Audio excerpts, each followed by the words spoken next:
Mas Wowi ini sopo toh Mas? Jadi kalau ditanya siapa Bosman gitu ya, saya adalah emang sengaja mengacurkan bangsa Indonesia. Jadi by all means Malaysia ini memang sedikit nakal.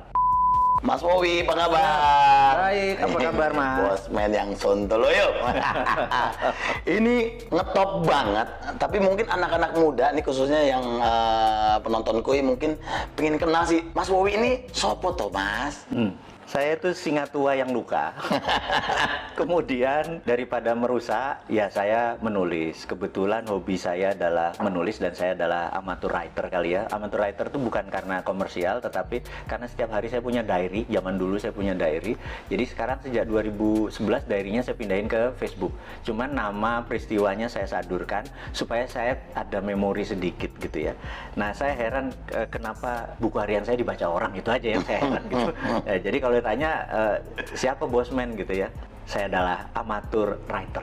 Gokil, amatur writer tapi bisa memprediksi masa depan. By data, tapi always by data ya. Mas Wowi katanya pernah mewawancarai 400 teroris. Sebutin 5 tersangka teroris yang susah ketebak gitu. Jadi dari 2009 sampai 2013 saya memang aktif sekali di dalam membantu negara karena saya merasa terorisme itu adalah act of war, atau terorisme itu adalah tindakan perang yang terkecil. Jadi perang sel, dan dia menggunakan aksi teror atau menakut-nakuti. Tujuannya kalau di negara berkembang seperti Indonesia berbeda dengan sebuah aksi teror di negara maju seperti misalnya di Jepang itu. Kalau di sebuah negara maju, aksi teror dipakai untuk merubah kebijakan. Kalau di negara berkembang seperti di Indonesia adalah merubah pemerintahan. Jadi saya pikir ujung-ujungnya pasti memecah NKRI, dan darah merah kita langsung keluar kalau teroris ini arahnya merubah NKRI gitu ya. Know-how saya adalah bagaimana mengetahui pola pikir mereka kemana, patternnya. Ya saya interviewnya interview biasa, mereka bahkan tidak menyadari bahwa itu adalah bagian dari interview.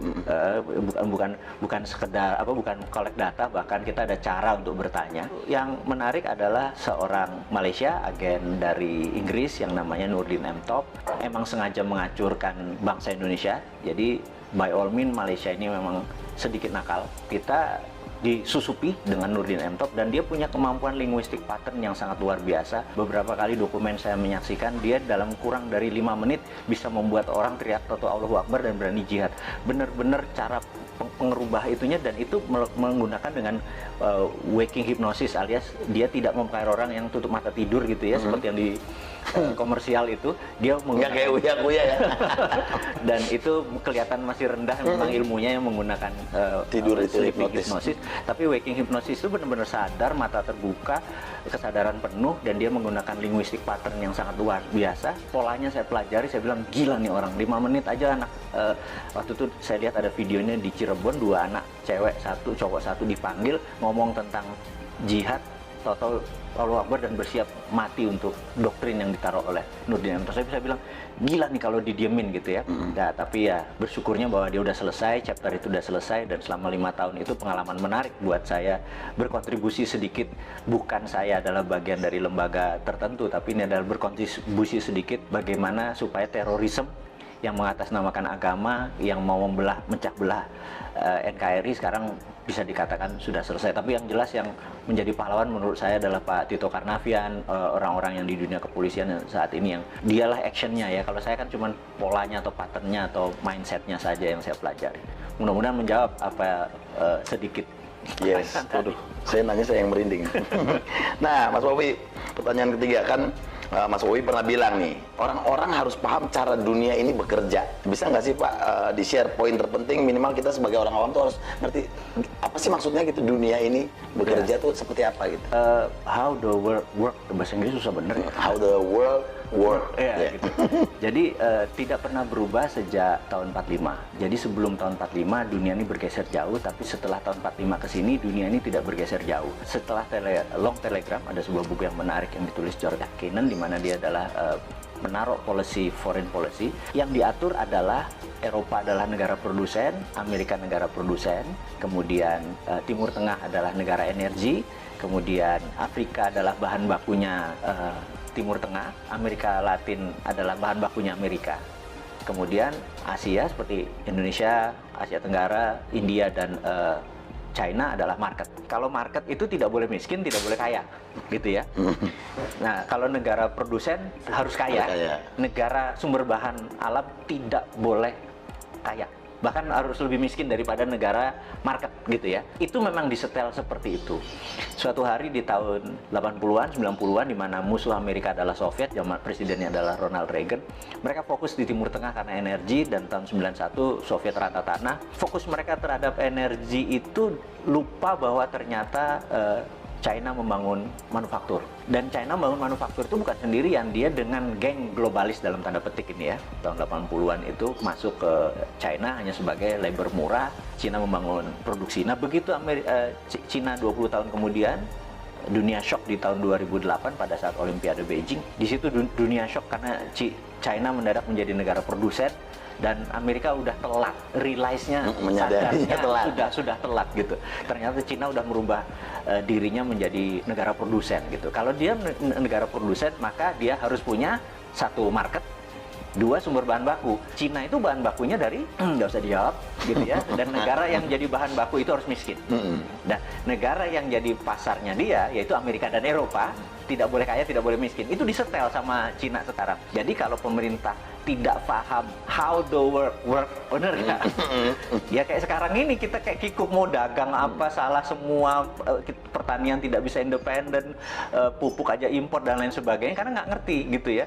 Nah, kita coba mengingatkan bahwa kalau sebagai Anda pengelola negara tapi nggak ngerti how the work, ya seperti sekarang berantakan. Nah, ini kita buka makanya.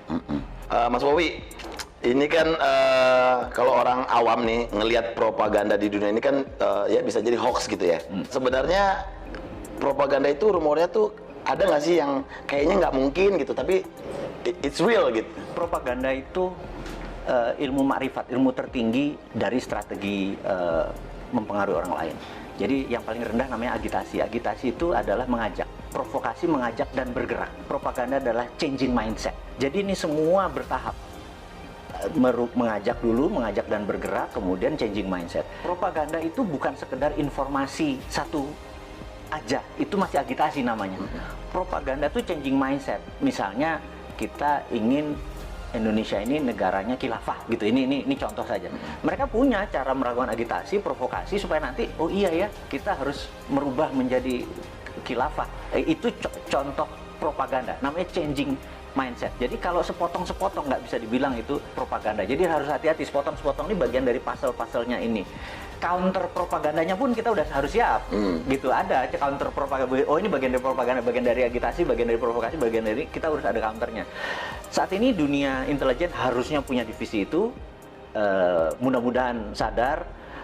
Karena sadar itu dalam artian karena ilmu ini bergeser terus, ilmu komunikasi massa ini bergeser terus. Dulu adalah menggunakan koran, dulu menggunakan TV, dulu menggunakan radio, sekarang menggunakan apapun. Jadi sekarang ini perangnya bukan battle ground, bukan perang ground, tapi battle space. Nah, kemampuan battle space kita ini, perang di udara tadi, bukan satelitnya, bukan sekedar internetnya, bukan sekedar sosmednya, tapi kontennya ini benar-benar tidak sesederhana yang seperti kita bayangkan. Nah, di sana dokter-dokter semua, iya kan, bukannya seseorang yang ilmu pengetahuan akan psikologinya nggak mateng gitu. Jadi saya pikir banyak yang harus kita pelajari. Jadi sekali lagi anak-anak muda yang di bawah 40 tahun yang saya bilang nanti 4 tahun lagi berkuasa itu kesempatan Anda belajar, karena yang tua-tua nggak mungkin belajar kan. Terlambat. Kalau sekarang yang lagi Mas Wowi dalemin, khususnya di Indonesia ini lagi ada propaganda apa sih? Saat ini yang saya lihat kita terjadi pelemahan di dalam memahami namanya sovereignty atau kedaulatan. Ekonomi kita tidak berdaulat, finance kita tidak berdaulat, bahkan sumber daya alam kita tidak berdaulat. Bisa diambil contoh gini, kita udah dikadali sama Freeport. Dikadali Freeport tuh gini, Grasberg itu adalah tambang tembaga. Kita cuma dapat koper konsentrat. Setelah diproses jadi konsentrat, dikirim anoda slime, dikirim tadi, dan kita tidak mendapatkan benefit koper konsentrat. Apa itu benefit? Begitu dia masuk ke smelter, maka outputnya adalah gold, 100 ton per tahun, platinum 50 ton, dan ada uranium dari rare earth. Kita tidak mendapatkan benefit tersebut. Jadi kita cuma dibayar pajaknya hanya koper, tembaga gitu ya. Oke, kebodohan 40 tahun, udahlah biar dulu mbah-mbah yang kita mungkin udah dapat benefit ya wes, kita kan orang Jawa dididik mikul dhuwur mendem jero ya. Ya sudah, kita mikul dhuwur, oke gitu. Tapi kalau sekarang lupanya ada undang-undang yang nikel, jadi nikelnya 25%. Ini lucu, begitu dia tambang, nikelnya 25%, nggak boleh 40. Karena kalau, maksudnya kemurnian nikelnya ya, 25. Yang kita harusnya adalah kemurnian nikelnya 99,9. Tapi kalau 99,9 maka banyak yang dibuang. Dia nggak mau, dia maunya 25% aja. Kenapa? Karena 25% itu ada dua benda yang dia incer. Satu feronya, dua litiumnya. Jadi waktu dibayar, hanya dibayar nikelnya saja. Litiumnya sama feronikelnya sama nikel lateritnya itu gratis. Nah kemudian isu terakhir adalah tin atau timah yang katanya mau digitukan sama. Tapi sama Cina apa yang dilakukan? Kadar tinnya harus 25% karena di 75% itu masih ada yang namanya thorium, masih ada yang namanya osmium buat laras senjata. Dan kita cuma dibayar tin timahnya doang gitu ya.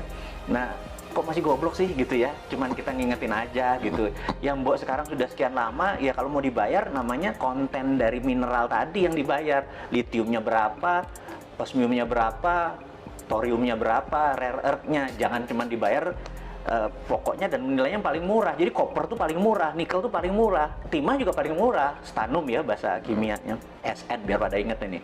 Pasti pada lupa pelajaran SMA dulu ya. Waktu SMA dulu kalau fisika tuh saya inget ada hari libur nanti kita rebus kubis Prancis HEL gitu ya, pada lupa kan pasti kan gitu ya. Nah kita sekedar ngingetin bahwa pelajaran itu penting karena biar nggak dibodoh-bodohin. Biar nggak dibodoh-bodohin. Yang kedua adalah kenapa Indonesia tadi yang jadi marketnya Cina tadi, karena Tuhan itu sudah baik banget sama bangsa Indonesia aja yang terlalu terpesona dengan bangsa lain. Saya selalu berkali-kali cerita, bayangin ini ada bola dari plastik, transparan, kemudian bola itu kita kasih glitter, bola itu diputer. Glitter itu akan ada di lingkaran tadi. Dunia ini yang sudah miliar tahun muter itu mineralnya ada di sabuknya. Karena itu Nusantara dengan hampir sekian panjang wilayah itu menghasilkan seluruh mineral itu. Jadi 130 unsur mineral yang ada di tabel periodik itu ada semua di Indonesia. Dari mulai rare earth, tanah jarang, segala macam. Dan ini adalah hanya ada di Indonesia loh, gitu. Kenapa kita masih terpesona sama bangsa lain? Ini aja digarap. Kalau kita mau berdaulat, kita buat aja namanya metal road gitu atau mineral road gitu ya. Dulu kan ada spice road misalnya gitu, jalan rempah ya, kita jalan mineral karena kita the only country yang punya itu semua di dunia ini. Itu yang membuat generasi nanti ya, yang 4 tahun lagi berkuasa tadi, ambil itunya Jo, gitu ya. Jangan lu pikirin yang tua-tua ini. Iya.